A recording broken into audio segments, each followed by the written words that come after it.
قبائلی ضلع شمالی وزیرستان سے تعلق رکھنے والے آرمی پبلک اسکول کے 13 سالہ طالب علم نے پشتون قوم کی نامور شخصیات کی حیات زندگی پر مبنی ایک کتاب تصنیف کی ہے۔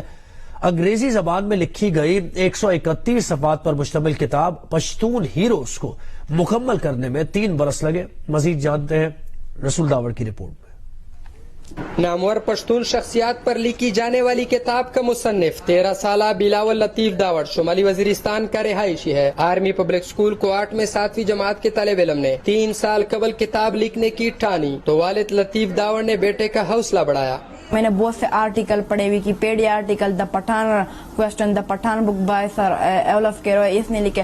میں نے بہت سے لوگوں سے آئیڈیا لیتا۔ بلاول نے نہ صرف اپنی پڑھائی پر بھرپور توجہ دی بلکہ کتاب کو پائے تکمیل تک پہنچانے کے لیے دن رات محنت کی۔ بلاول کے ٹیچر کا کہنا ہے کہ تاریخ اور تاریخی کتابوں سے خط درجہ لگاؤ رکھنے والے بلاول کے مصنف بننے سے دیگر بچوں کو بھی حوصلہ ملے گا۔ ایک بک میں سارا جو ہے پشتونوں کے بارے میں کوئی اسٹڈی کر سکتا ہے کہ اس میں کیا ہے کیا نہیں ہے، تو سارا پشتونوں کی مطلب جو بہادری ہے اس کے بارے میں لکھا گیا ہے۔ پشتون ہیروز کتاب کے مصنف کی پیدائش سابق خاتون وزیر اعظم بے نظیر بھٹو کی یوم شہادت کے دن ہوئی، جس پر ان کے چچا نے شہید بے نظیر بھٹو کے بیٹے بلاول کے نام پر بھتیجے کا نام بلاول لطیف داوڑ رکھا۔ کیمرہ مین صدیق بنگش کے ساتھ رسول داوڑ، جیو نیوز پشاور۔